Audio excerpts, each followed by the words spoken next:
Muchas gracias. Pues primero agradecer la invitación de la revista Derecho Global, de su directora, doctora Patricia, con un gran gusto de encontrarme con una gran experta y apasionada del derecho ambiental como es Raquel. Estuvimos en Morelia firmando la declaratoria de Morelia en el año 2010. Y ahorita les voy a decir por qué es importante 2010. Y mucho gusto compartir con profesores de la Universidad de Guadalajara. Eh, yo voy a hablar de tres cosas. En la primera de la evolución, digamos, tocando el tema internacional. En la segunda intervención hablaré del momento actual. Y en la tercera de la perspectiva. Y en esta primera decirles que estamos ante algo que realmente viene rompiendo los paradigmas. En el año de 1966, el mundo firmó dos pactos de derechos humanos. Firmó el Pacto de Derechos Civiles y Políticos y firmó en el mismo año el Pacto de Derechos Económicos, Sociales, Culturales, que unos años después se agregarían los ambientales. ¿Y por qué firmamos dos pactos? Pues yo diría porque en ese momento los jefes de Estado dijeron, no, a ver, los derechos humanos importantes son los derechos civiles y políticos. Y los otros son programáticos, son como de buena voluntad. Ahí vamos viendo, a ver si se cumplen. ¿Y qué ha pasado? Que dentro de esos DESCA, particularmente el derecho humano a un medio ambiente sano, el derecho al agua también y saneamiento, han adquirido una relevancia muy importante en estos 50 o 60 años, inimaginable para 1966, ante todo el desorden ambiental que está sufriendo el mundo. El cambio climático, la escasez de agua, la contaminación, la deforestación. Y entonces hoy tenemos, digamos, la emergencia importantísima del derecho humano a un medio ambiente sano. Entonces tenemos que después de ese 66, pues tuvimos la Convención de Río en el 72 y hemos tenido una serie, como decía la doctora Raquel, una serie de compromisos internacionales, la suscripción del convenio marco para la protección del cambio climático y todas las COPs que se derivan, etcétera. Pero a estos instrumentos internacionales les ha faltado la capacidad de coerción, de fijación de las metas y después del cumplimiento de esas metas. Entonces, como decía el doctor, han quedado a la buena voluntad, ¿no? Se retiró Estados Unidos de los compromisos del protocolo de Kioto y después se retiraron varios países más, la era Trump se echaron para atrás, etcétera. Entonces, a estos convenios internacionales nos está faltando algo para lograr un mayor cumplimiento, porque ni siquiera el financiamiento a los países tercermundistas lo tenemos, ¿no?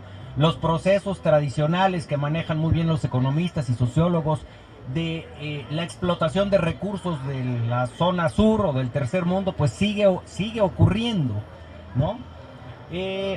Hay afortunadamente muchas voces internacionales. Yo diría que tenemos una emergencia de muchísimas ONGs que han venido desde los 66 creciendo, muchos ciudadanos. La cobertura mediática, que ahora es en tiempo real, nos ha hecho tener mucha mayor conciencia, estar más preocupados.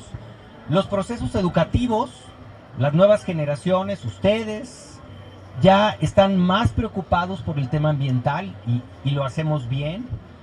Y tenemos personajes a nivel internacional, por ejemplo, Al Gore, que ha estado muy preocupado por el tema con su organización Climate Reality, muy preocupado por el tema de la conciencia y la cultura sobre el cambio climático.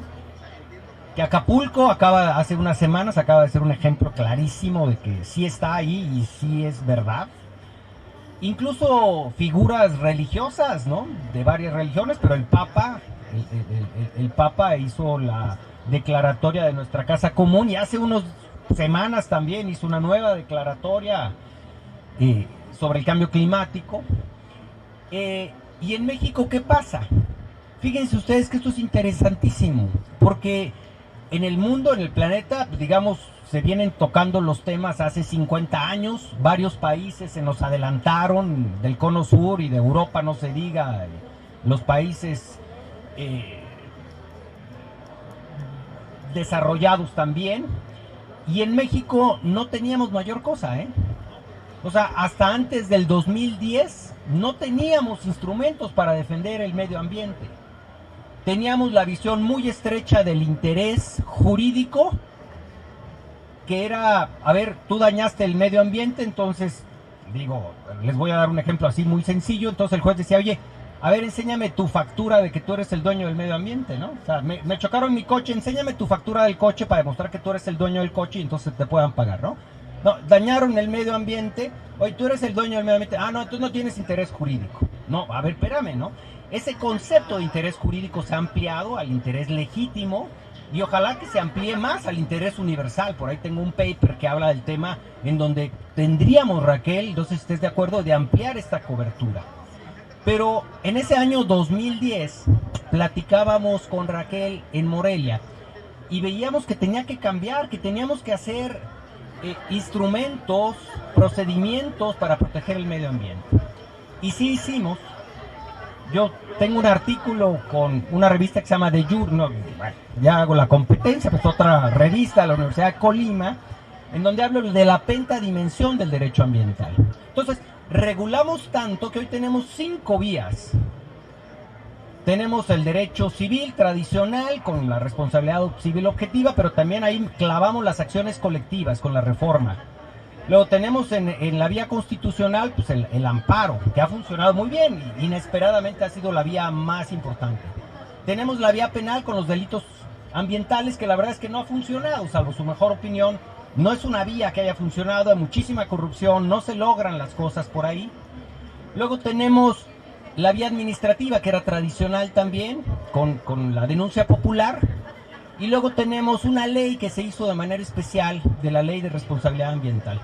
Todo esto ocurrió, las reformas a la ley de amparo y muchas de estas leyes ocurrieron en el periodo 2010-2013. Fíjense ustedes qué padre, hace 10 años. Entonces esto es nuevecito, nuevecito, y tenemos muchísimo que construir. Yo le llamo la pentadimensión porque pues, son 5 vías, pero además pongo en análisis la clasificación tradicional de García Maínez, que ustedes acordarán, de derecho público, privado y social, y digo, bueno, pues es que el derecho ambiental comparte las 3 vías, ¿no? Entonces tiene una característica muy especial. Y luego en la vía internacional, pues hemos tenido ya por ahí del 2017 importantes resoluciones que han puesto el tema del derecho ambiental en una nueva perspectiva. La opinión consultiva 23-2017 de la Corte Interamericana de Derechos Humanos, luego la resolución del caso Laca-Honhat en el 2020, y esto llevó finalmente a la ONU, primero a través del Comité de Derechos Humanos y después a través de la propia Asamblea General, a reconocer el derecho humano al medio ambiente sano tan solo el año pasado, Entonces, esto nos abre la perspectiva. La Corte en México acaba de publicar, bueno, hace un par de años quizás, una compilación de las resoluciones más importantes, y podemos observar que hay más de 30 resoluciones muy importantes que están sentando las bases teóricas, las bases filosóficas, las bases de principios jurídicos para resolver los temas ambientales. Y este fenómeno, un amigo que ustedes deben de conocer, Mario Peña Chacón, de Costa Rica, dice que se compone de tres elementos este nuevo fenómeno. Primero, la ecologización del derecho. O sea, estamos en un momento de la ecologización del derecho. Segundo, el enverdecimiento de las cortes. O sea, las cortes ya realmente están resolviendo con un criterio verde, con un criterio ambiental.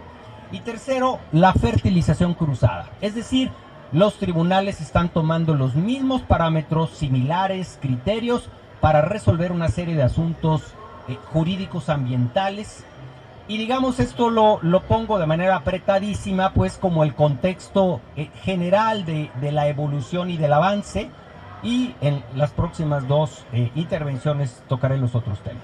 Muchas gracias.